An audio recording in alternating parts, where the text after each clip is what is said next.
E nós, no capítulo 32, sobre o juízo final, começamos perguntando se esse mundo é justo ou tem um juízo justo, e nós falamos de um único momento em que a justiça será plena e perfeita, demonstrada a todos, finalmente, que é o tribunal de Cristo.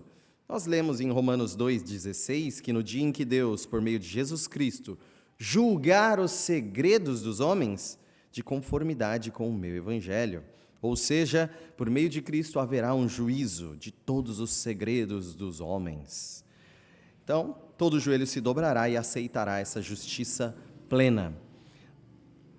Lembrando, os irmãos podem, sem problema algum, tá? Vir aqui, pegar mais café, pegar mais algo. Fiquem à vontade, sem nenhum prejuízo. Vai ter que ter uma pessoa corajosa aí que inicia para deixar as outras mais à vontade, tá? Então, artigo 2º.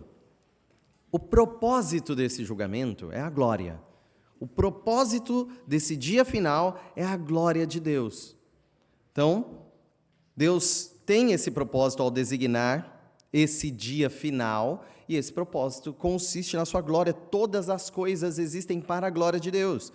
Nós falamos, Deus criou o mundo para a sua glória, Deus determinou a queda para a sua glória e providenciou salvação em Cristo para a sua glória. E nesse sentido também há de julgar o mundo, consumando a história, também para a sua glória. A irmã Cláudia, depois, inclusive, perguntou para mim sobre essa questão, que ela ficou interessada. Deus determinou a queda para a sua glória, ou seja, Deus criou o Éden, nós falamos isso na última aula, Deus criou o Éden. Quem plantou a árvore do conhecimento do bem e do mal com o fruto que era proibido? Deus. E Deus sabia que o homem iria pecar? Sim. Então, por que Deus determinou isso? Para a sua glória. E ela, tentando entender, as perguntas são maravilhosas, tá? Precisa de perguntas, precisa entender. E a gente começou a falar que o protagonista da nossa história é Jesus, não sou eu. Não sou eu. Deus não me criou como se eu fosse um fim. O fim é a glória de Cristo. Então, se no seu plano ele determinou também o pecado, determinou a queda do homem, para a glória de Cristo Salvador, glória, pois, a Cristo. Glória a Cristo. Então, sabemos que Deus também providenciou salvação e nos chamou para essa salvação gratuitamente, sem merecermos ou sequer nós mesmos desejarmos, para a glória dele. Então, Deus também há de julgar o mundo para a sua glória. Então, nós veremos ainda o ápice da manifestação da misericórdia naquele dia, quando todos os remidos juntos louvarão as graças do Cordeiro, mas também veremos o ápice dessa justiça condenatória nos réprobos, como nós lemos, ímpios, desobedientes. Então, será um lugar de gozo e glória nos céus, plenitude, sem os problemas que nós temos, as brigas, os fracassos, os machucados, as dores, sem pobreza, sem fome, sem choro, sem morte. Então, nada de mal haverá para aqueles que estiverem em Cristo. Então, nós aguardamos esse dia, sob aquela oração: até quando? Até quando eu vou sofrer? Até quando eu vou pecar? Até quando eu vou ver pessoas rejeitando o Evangelho? Até esse dia, até o tribunal de Cristo. Essa é a resposta, até o dia do Senhor. E o artigo de hoje, 3º artigo, fala para estarmos vigilantes. O último, a confissão, termina falando: estejam vigilantes quanto a esse dia. Então vamos ler o artigo 3. Eu vou ler, os irmãos acompanhem. Cristo deseja que estejamos bem persuadidos de que haverá um dia de juízo, para que os homens se afastem do pecado e para maior consolação dos piedosos em sua adversidade. Assim, ele manterá esse dia desconhecido para os homens, para que possam estar livres de toda a segurança carnal e estar sempre vigilantes, porque não sabemos a que hora o Senhor virá. que possamos estar sempre preparados para dizer: vem, Senhor Jesus, vem depressa. Amém. Então, essa última reflexão que nós temos na confissão de fé narra que Cristo deseja que falemos sobre o juízo final. Cristo deseja que preguemos sobre o juízo final e que nós estejamos bem persuadidos de que haverá esse dia e ele está próximo. Qual é o objetivo, então, que aqui a confissão está dizendo? Entre vários objetivos que poderíamos elencar, ele já coloca um importantíssimo: para que os homens se afastem do pecado. Então, para que os homens temam e busquem perdão, nós precisamos falar a verdade sobre as consequências do pecado. A partir de que nós, tentando que o evangelho seja mais palatável ao mundo, que o mundo saiba saborear melhor o evangelho, a nossa ideia é modificar a receita. A nossa ideia é: não podemos falar do pecado, do mal, do inferno, do castigo eterno para pecadores. É muito complicado, né? Vamos falar de outras coisas. Amenizar uma mensagem de morte, de condenação, de inferno, é lutar contra o arrependimento dos homens. Amenizar essa mensagem é você estar ao lado de Satanás tentando enganar os homens quanto à realidade do futuro.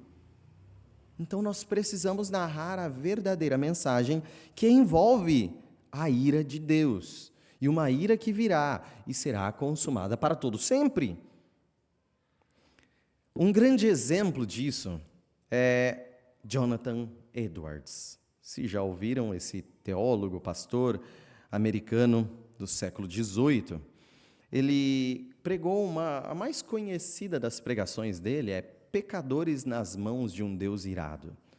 Numa série que ele estava fazendo sobre justificação pela fé, ele viu indícios de um despertamento, nós chamamos historicamente, é o grande despertamento, o primeiro deles nos Estados Unidos, ou seja, eles viram um avivamento nas pregações de Jonathan Edwards, e nessa pregação em si, Pecadores nas Mãos de um Deus Irado, durante a pregação, ele viu respostas à pregação muito importantes para a história, muito importante de nós lembrarmos.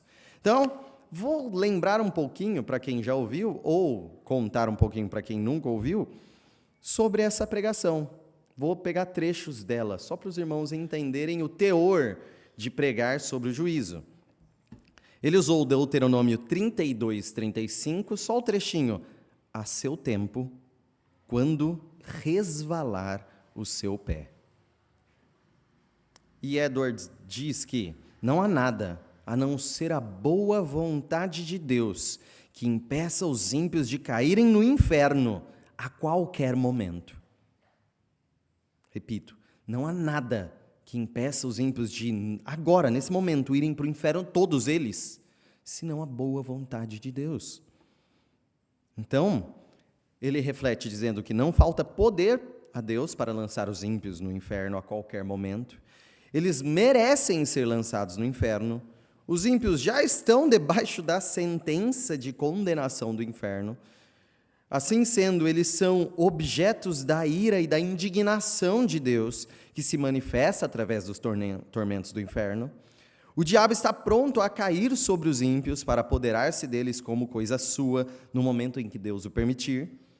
Nas almas dos pecadores reinam aqueles princípios diabólicos que os faria arder agora mesmo no inferno, se não fosse a restrição imposta por Deus, entre outros argumentos dele. Então, metade da pregação dele são esses argumentos, e a outra metade é só de aplicação.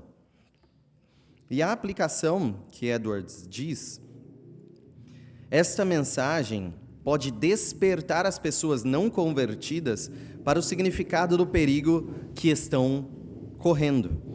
Isto que vocês escutaram é o caso de todo aquele que não está em Cristo.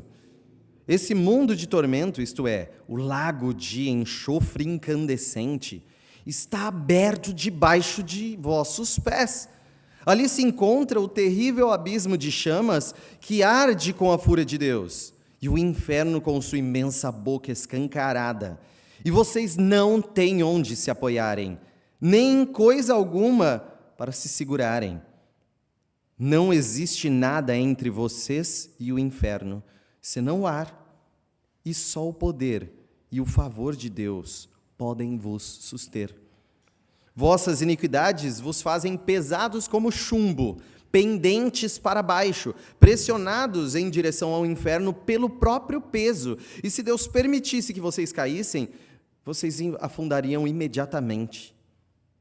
Desceriam com maior rapidez e mergulhariam nesse abismo sem fundo. Vossa saúde, vossos cuidados e prudência, vossos melhores planos, toda a vossa retidão, de nada valeriam para sustentar-vos e conservar-vos fora do inferno. Seria como tentar segurar uma avalanche de pedras com apenas um fio de teia de aranha. Se não fosse a misericórdia de Deus, a terra não suportaria vocês por um só momento, pois são uma carga para ela. A natureza geme por causa de vocês. A criação foi obrigada a sujeitar-se à escravidão involuntariamente por causa da vossa corrupção. Não é com prazer que o sol brilha sobre vocês, para que sua luz vos ilumine para pecarem e servirem a Satanás. A terra não produz de bom grado seus frutos para satisfazer a sua luxúria, nem está disposta a servir de palco à exibição das vossas iniquidades. Não é voluntariamente que o ar alimenta vossos corpos, mantendo viva a chama dos vossos corpos, enquanto vocês gastam a vida servindo os inimigos de Deus. O Deus que vos mantém acima do abismo do inferno vos abomina. Ele está terrivelmente irritado, e seu furor contra vocês queima como fogo. Ele vê vocês como apenas dignos de serem lançados no fogo. E os seus olhos são tão puros que não podem tolerar tal visão. Vocês são 10.000 vezes mais abomináveis aos olhos do que é a mais odiável das serpentes venenosas para os olhos humanos. E agora vocês têm uma excelente ocasião. Hoje é o dia em que Cristo abre as portas da misericórdia de par em par e se coloca de pé, clamando e chamando em alta voz aos pobres pecadores. Portanto, todo aquele que está fora de Cristo, desperte e fuja da ira vindoura. Buscai ao Senhor enquanto se pode achar, invocai-o enquanto está perto. Deixe o perverso seu caminho, o iníquo os seus pensamentos. Converta-se ao Senhor, que se compadecerá dele, e volte-se para nosso Deus, porque é rico em perdoar. Amém. Este sermão, obviamente, só peguei trechos, resumindo aí, tem um resultado imediato aos olhos do pregador. Diz, o resultado do sermão foi como se Deus arrancasse um véu dos olhos da multidão para contemplar a realidade e o horror em que estavam. Em certa altura do sermão, o homem correu para a frente suplicando por oração, sendo interrompido pelos gemidos de homens e mulheres. Quase todos ficaram em pé ou prostrados no chão. Alguns se agarraram às colunas da igreja, pensando que o juízo final havia chegado. Dizem que se seguraram achando que o chão iria abrir e eles seriam engolidos na hora por causa dos seus pecados. Durante a noite inteira ouviu-se na cidade, em quase todas as casas, o clamor daqueles que, até aquela hora, confiavam em sua própria justiça. Eles abandonaram as suas práticas pecaminosas. Ou seja, a confissão está declarando algo que, no século posterior à escrita dela, aconteceria claramente lá nos Estados Unidos com Jonathan Edwards. A partir de que se prega do juízo final com a realidade do que será o juízo final, as pessoas, pela graça de Deus, podem abandonar os seus pecados. Então Deus deseja que preguemos o juízo para que os homens abandonem os seus pecados. 2 Coríntios 5, 10 e 11. 2 Coríntios 5, 10 e 11. Porque importa que todos nós compareçamos perante o tribunal de Cristo, para que cada um receba segundo o bem ou o mal que tiver feito por meio do corpo. E, assim, conhecendo o temor do Senhor, persuadimos os homens, e somos cabalmente conhecidos por Deus. E espero que também a vossa consciência nos reconheça.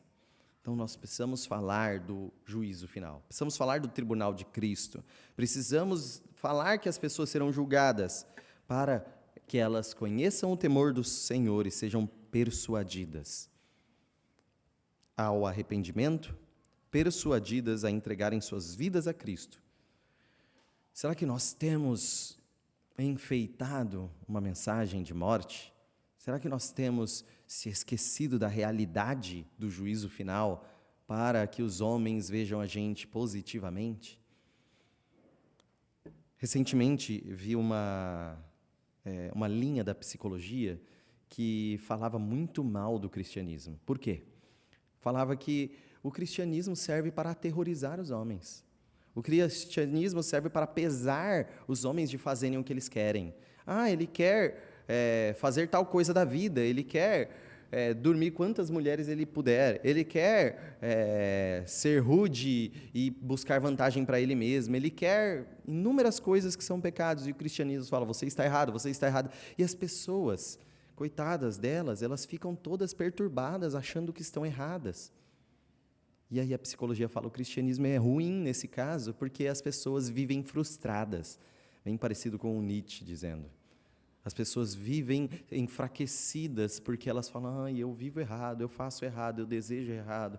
O cristianismo fica me acusando. Isso é muito comum, por exemplo, na pauta LGBTQIAPN+. Alguém sabe essa sigla inteira? Porque falam, a pessoa quer viver a sua homossexualidade, quer viver o seu homossexualismo, como nós falamos, e não é muito apreciado no meio. Mas elas querem viver assim, sem culpa. E a Bíblia traz, sim, culpa como pecado. E as pessoas insistem em falar, não vamos falar do juízo final, não vamos falar da punição dos pecados. E isso não serve só para estes grupos, serve para nós, serve para tudo que nós fazemos de errado. Nós precisamos, sim, da acusação do Evangelho, para fugirmos para Cristo. A lei não é um fim em si mesmo acusar o pecado, mas é um meio de você correr para aquele que pode te salvar do que você faz de errado, dos seus pecados. Então, é muito importante pregar o juízo final para arrependimento. Mas não só para arrependimento dos ímpios. Prestem atenção, não só para arrependimento de pecados, mas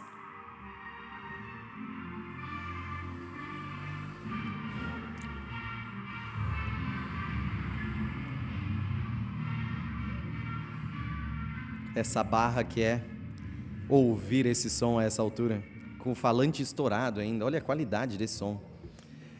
E para maior consolação dos piedosos em sua adversidade, ou seja, não é só para a conversão, mas é para aquele convertido também esperar em Deus, derramar o seu coração e esperança num mundo de sofrimento. Então, mas eu já estou em Cristo, eu tenho fé em Cristo. Deus deseja que o juízo final seja pregado para que os homens encontrem consolação nas suas adversidades, rememorando um dia que virá e acabará com todos os problemas. Nossos irmãos têm sofrido por doenças, nossos irmãos têm sofrido por dificuldades familiares, nossos irmãos têm sofrido por situação financeira, nossos irmãos têm sofrido por mortes. Nossos irmãos têm sido perseguidos e mortos pelo Evangelho de Cristo, por amarem a Cristo em toda a história. O que consola esses irmãos? O que consola esses irmãos que oferecem a vida ao sofrimento e permanecem fiéis a Cristo? O dia final. O dia final. Vamos lembrar das almas dos mártires lá em Apocalipse 6, na abertura do quinto selo. Apocalipse 6, 9 e 10 diz: quando ele abriu o quinto selo, vi debaixo do altar as almas daqueles que tinham sido mortos por causa da palavra de Deus e por causa do testemunho que sustentavam. Clamaram em grande voz, dizendo: até quando, ó soberano Senhor, santo e verdadeiro, não julgas, nem vingas o nosso sangue dos que habitam sobre a terra. Então, os santos são consolados no julgamento e na vingança que só a justiça divina pode prover. Os santos são consolados no dia em que todo o mal e toda a aflição serão punidos, e toda a dor e todo o lamento e toda a morte serão vencidos, e não existirão mais. Aguardamos por esse dia, em meio a tantas dores e aflições que nós vivemos e temos ajudado uns aos outros a vivermos. Deus aplicará a justiça, findando a tribulação dos justos. Jales?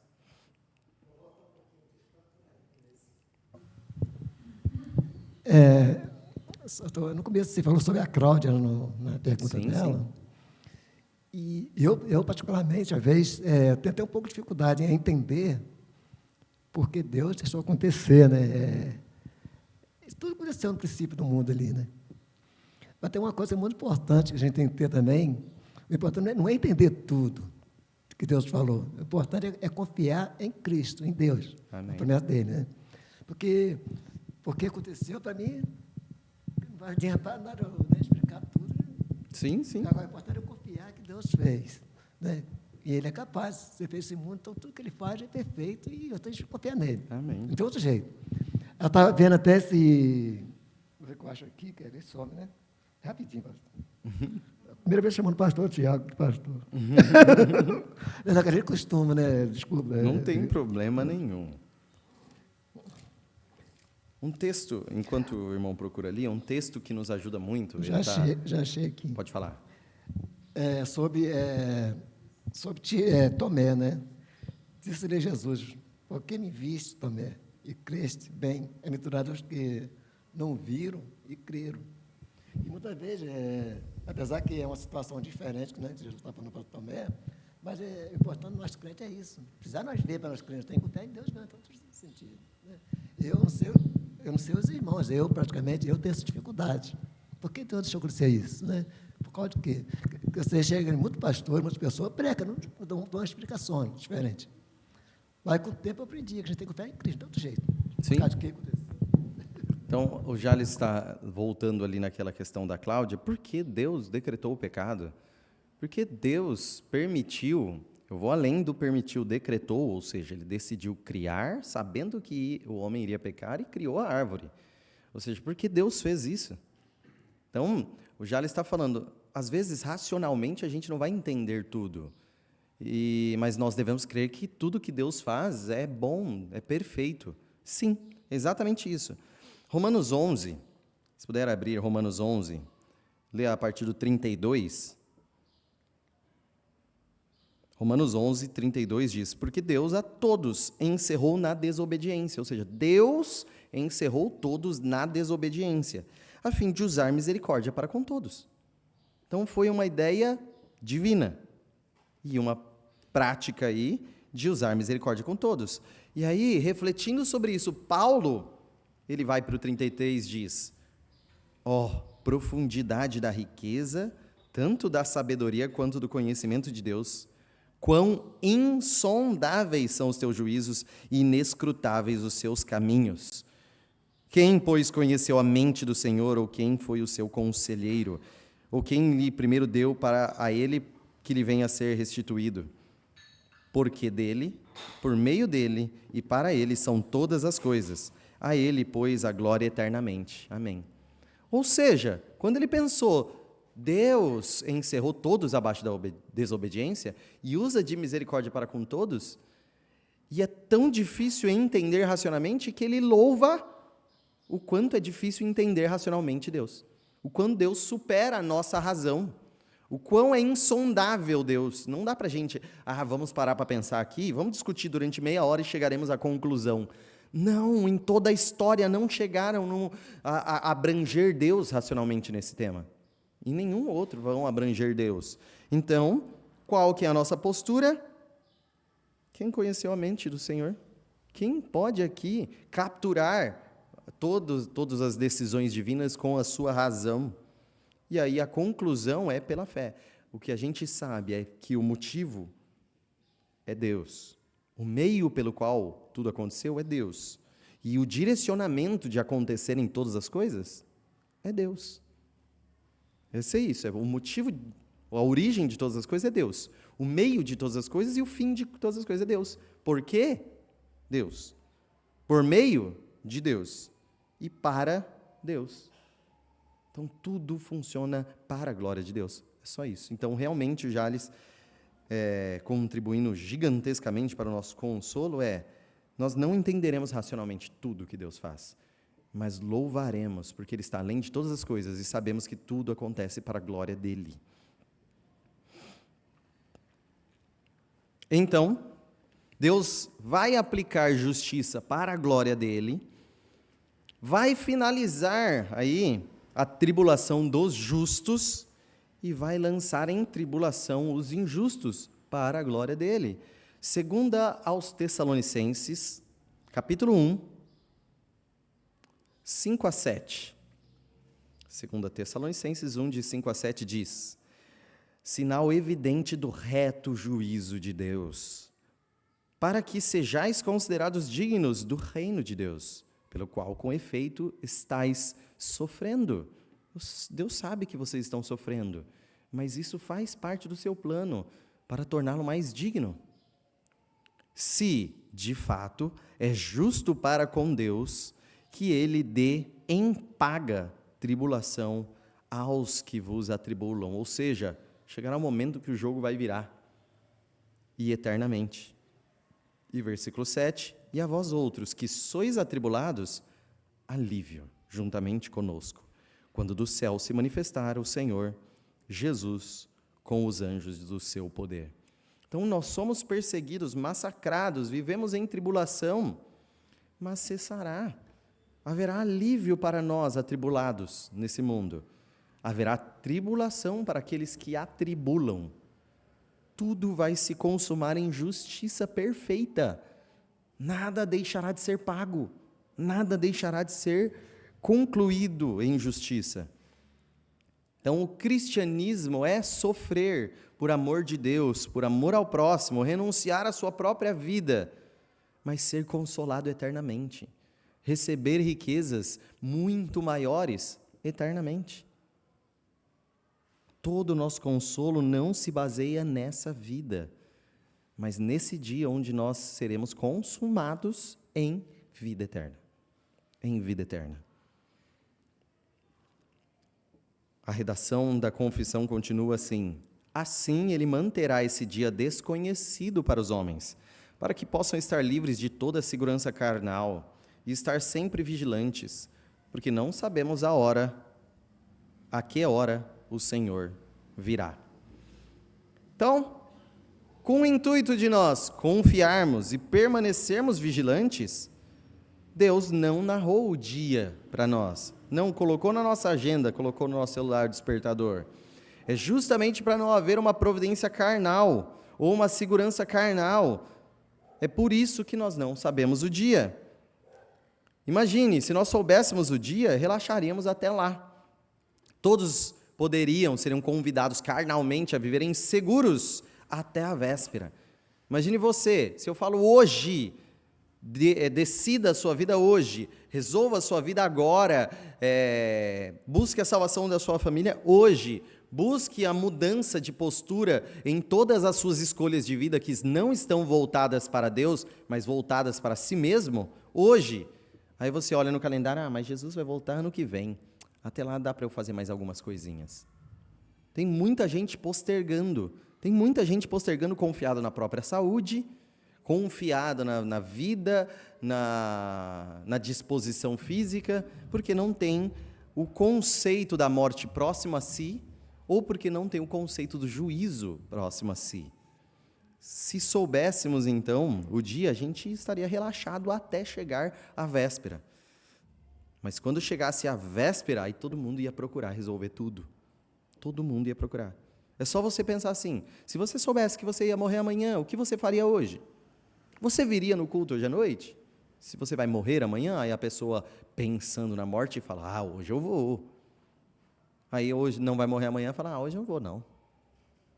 Ou você vai resolver o quê? Vai correr atrás do quê na sua vida? A grande pergunta é: quem disse que hoje não é a véspera? Quem disse que hoje não é o dia? Quem disse que o fim não virá hoje ou amanhã? Quem disse? Quem garante? Quem está com o calendário aí? Então, Marcos 13, 35 a 37. Marcos 13, 35 a 37. Vigiai, pois, porque não sabeis quando virá o dono da casa, se à tarde, se à meia-noite, se ao cantar do galo, se pela manhã, para que, vindo ele inesperadamente, não vos ache dormindo.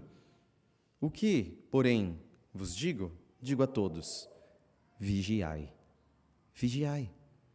Lucas 12, 35 a 40. Lucas 12, 35 a 40. Cingido esteja o vosso corpo, e acesas as vossas candeias. Sede vós semelhantes a homens que esperam pelo seu Senhor ao voltar ele das festas de casamento, para que, quando vier e bater a porta, logo lhe abram. Bem-aventurados aqueles a quem o Senhor, quando vier, os encontre vigilantes. Em verdade vos afirmo que ele há de cingir-se, dar-lhes lugar à mesa e, aproximando-se, os servirá. Quer ele venha na segunda vigília, quer na terceira, bem-aventurados serão eles, se assim os achar. Sabei, porém, isto: se o pai de família soubesse a que hora havia de vir o ladrão, vigiaria e não deixaria arrombar a sua casa. Ficai também vós apercebidos, porque a hora que não cuidais, o Filho do Homem virá. Então, nós devemos vigiar quando? Sempre. Sempre. Se nós soubéssemos o dia, vigiaríamos só no dia. Então, para que Deus nos deixe vigilantes, sempre, Ele não nos informa quando Cristo voltará, quando será esse juízo. Então, vocês estão vigilantes? Ou vocês estão dormindo? Estão despertos, acordados, exultantes, aguardando o dia, celebrantes e dedicados a Deus? Ou estão levando a sua vida em um sono espiritual? Como está o seu coração a respeito da vinda do Senhor? A confissão termina com essa frase: que possamos estar sempre preparados para dizer: vem, Senhor Jesus, vem depressa. O que te impede então de dizer: vem, Senhor, vem depressa? Será que você tem planos antes? Se eu falasse: Jesus, para você pode voltar essa noite? Que planos você tem? Muita gente pode pensar: eu não quero que ele venha, eu quero casar primeiro. Eu quero ter um filho primeiro, eu quero ser promovido no trabalho primeiro, eu quero um carro dos meus sonhos primeiro, eu quero aquela viagem que eu sempre quis antes. Qual tem sido o seu sono espiritual? Está envolvendo dinheiro, está envolvendo estudos, está envolvendo família, profissão? O que te prende aqui neste mundo? O que te prende neste mundo para você não dizer: vem agora, Senhor Jesus? Qual tem sido o seu sono? Qual tem sido o seu sono? Vamos nos colocar de pé?